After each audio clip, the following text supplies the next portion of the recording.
La hostia consagrada por las manos de los sacerdotes en las misas católicas es verdaderamente el cuerpo y la sangre de Cristo. Las manos del sacerdote son el vehículo transformador de las especies de pan y vino en la consagración. Esta doctrina es de gran valor para el catolicismo y también para los cristianos ortodoxos de Oriente. Y muchos santos, la mayoría o casi todos, han dado testimonio de esto.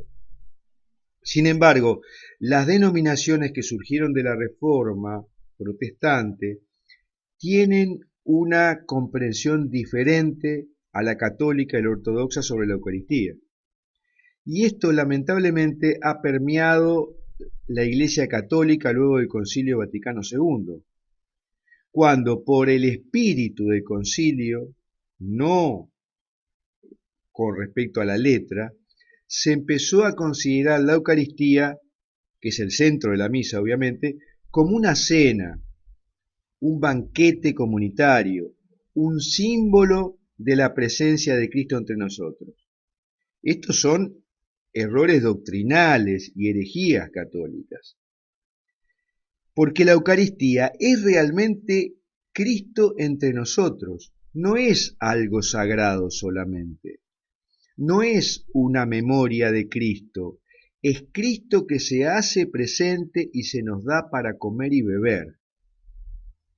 La Eucaristía, además, es un sacramento muy especial, porque Cristo, con su cuerpo y con su sangre, permanece en cada partícula de las especies hasta que cambien de estado, hasta que se deterioren.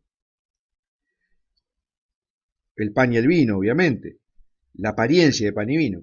Por eso es realmente necesario ser cuidadoso para preservar las partículas que caen, por ejemplo de la hostia, y hace más complicado la administración de la comunión bajo las dos especies, o sea, el cuerpo y la sangre de Cristo. Ahora, ¿quién puede recibir la Eucaristía, o sea, el cuerpo y la sangre de Cristo, según la Iglesia Católica? Puede recibirla cualquier católico apostólico romano bautizado y que tenga razón, o sea, a partir de 6-7 años, y que esté en comunión con la Iglesia Católica. Porque el consumo de la Eucaristía no significa lo mismo para todas las personas. Si uno recibe la comunión indignamente, puede tener efectos contrarios a los que busca.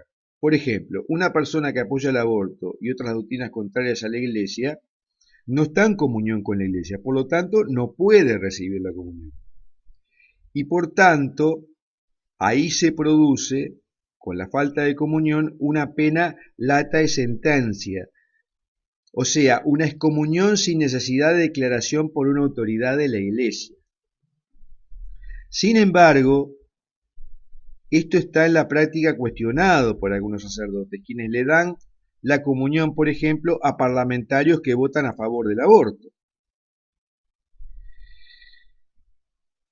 ¿Cómo se recibe entonces la comunión dignamente, según la Iglesia Católica? Yendo con la disposición correcta a tomarla y en estado de gracia. Si no lo hacemos así, mejor dicho, si lo hacemos así, aumentamos la gracia con su consumo. Pero por el contrario, si no lo hacemos así, San Pablo en Corintios 11 nos dice que quienes reciben indignamente la Eucaristía están consumiendo su propia condenación. E incluso dice que pueden sufrir efectos tan devastadores como enfermedades y hasta la muerte. De modo que para no tener estos efectos el comulgante debe estar libre de pecado mortal, ¿no? Porque la Eucaristía fue dada por Jesucristo para aumentar la gracia y no para perdonar los pecados mortales. De modo que si alguien es consciente de un pecado mortal, debe primero ir a confesarse, obtener la absolución y luego acercarse a la Eucaristía. Aunque hay una opción respecto a esto. Cuando una persona es consciente de un pecado mortal, pero existe una grave razón para que no pueda ir a confesarse, como por ejemplo peligro de muerte, entonces puede comulgar si el comulgante resuelve ir a la confesión lo antes posible luego de eso. ¿Y cuáles son los efectos de recibir la Eucaristía dignamente? Preserva del materialismo al llevar al comulgante a cuestionarse los placeres materiales. Es la presencia del Señor dentro nuestro que nos conforta y nos consuela, da energía al alma y capacita para las tareas sobrehumanas, fortalece las virtudes y debilita los vicios porque en general funciona como un trasplante del corazón y la mente de Jesucristo. Es como un escudo para evitar el pecado mortal y para ir superando las imperfecciones.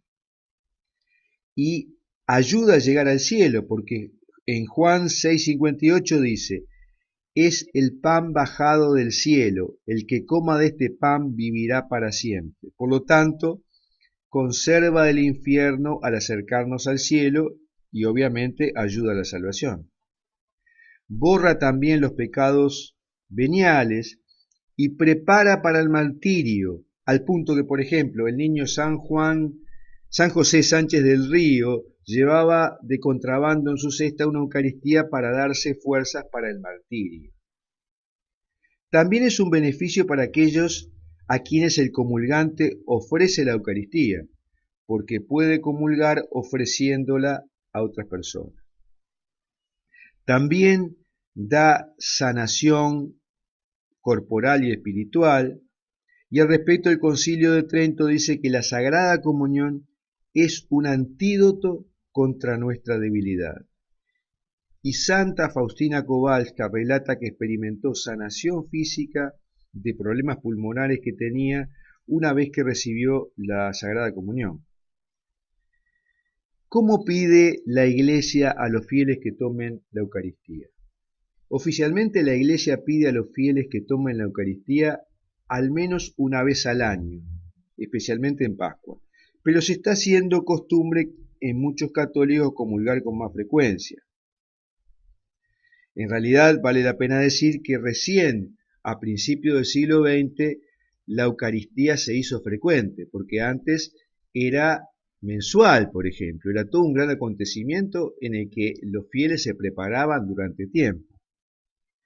Se recomienda tomar la comunión con un ayuno eucarístico de 1 hora, que no implica que la persona pueda tomar agua o no. Y no se pide a los ancianos, enfermos, ni a los encargados de su cuidado estos requisitos. La forma oficial en que la Iglesia pide recibir la Eucaristía es en la boca y de rodillas. Pero se ha generalizado las excepciones a todas las conferencias episcopales para que se pueda comulgar de pie y en la mano. Sin embargo, cuando se comulga bajo las 2 especies, o sea, por intinción, la Iglesia sí pide siempre que se comulgue en la boca, por razones de que se puede caer parte del cuerpo y la sangre de Cristo. Aunque hemos comprobado que muchos párrocos y sacerdotes no están conscientes de esta exigencia del Vaticano. Finalmente hay algo que se llama comunión espiritual o de deseo, que es ofrecerle a Cristo el deseo de comer su cuerpo y beber su sangre junto con el dolor de los impedimentos para realizar este deseo. Esto es lo que algunos sacerdotes proponen, por ejemplo, a los divorciados vueltos a casar que no pueden comulgar.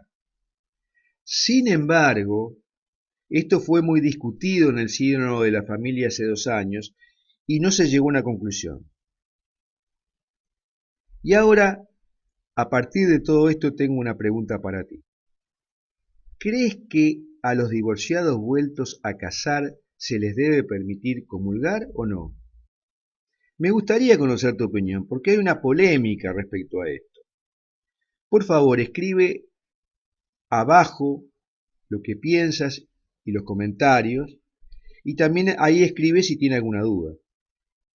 Y si te gustó este video y este artículo, por favor, danos un like.